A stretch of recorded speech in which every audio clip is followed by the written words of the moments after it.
L'Évangile de Jean.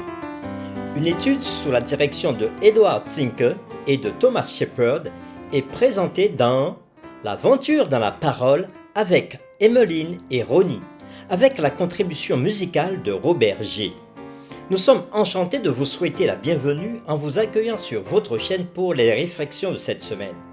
Que Jésus-Christ soit notre guide, que le Saint-Esprit nous instruise et nous rende forts alors que nous nous arrêtons sur ce grand thème tout au long de ce trimestre.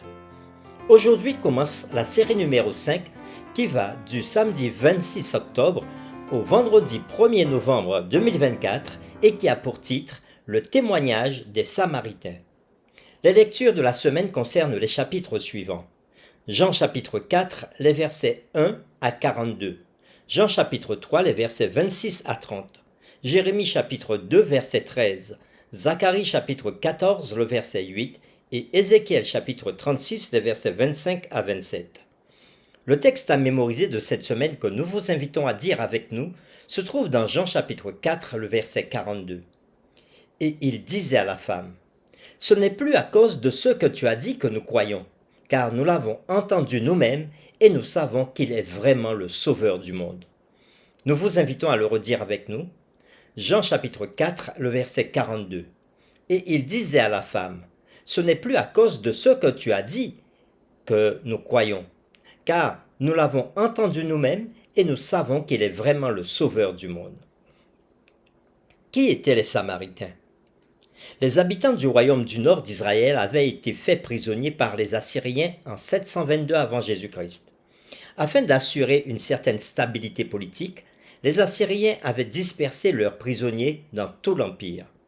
De même, les autres nations avaient amené leurs prisonniers pour peupler le royaume du nord.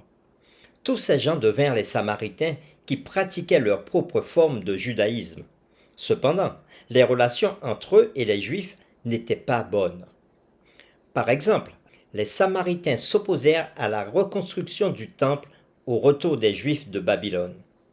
Les Samaritains, pendant ce temps-là, avaient bâti leur propre temple sur le mont Garizim. Mais ce temple fut détruit par Jean-Hyrcan Ier, souverain de Judée, en 128 avant Jésus-Christ. Du temps de Christ, cette animosité perdurait. Les Juifs évitaient autant que possible la Samarie. Bien que le commerce ait pu continuer, les autres interactions étaient tabous. Les Juifs n'auraient jamais emprunté de l'argent à des Samaritains ou même accepté un service de leur part. C'est dans ce contexte que Jean relate la rencontre entre Jésus, la femme au puits et les habitants de la ville samaritaine de Sychar. Cette semaine, nous nous poserons un certain nombre de questions. La première est la suivante. Quelle relation existait-il entre Juifs et Samaritains? La deuxième, pourquoi Jésus s'était-il intéressé à la femme qui vint puiser de l'eau? Et la troisième, quel fut le résultat du puissant témoignage de la femme samaritaine?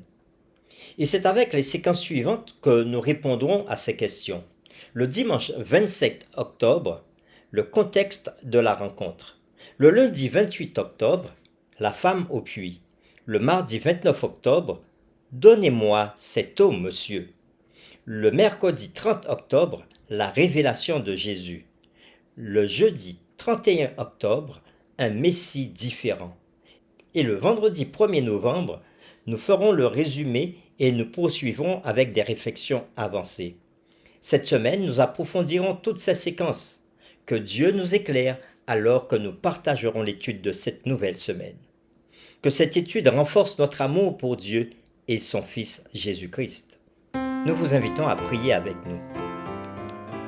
Seigneur Dieu, nous te remercions pour cette nouvelle semaine que tu nous donnes et cette étude que nous ferons autour de la Samarie et de la relation de Jésus entre la femme qui vint puiser de l'eau au puits de Sychar, de même que tous les habitants de cette petite localité de la Samarie. Nous prions pour que tu nous instruises et qu'à travers le témoignage de ces personnes, nous puissions apprendre davantage sur Jésus-Christ notre Seigneur et Sauveur.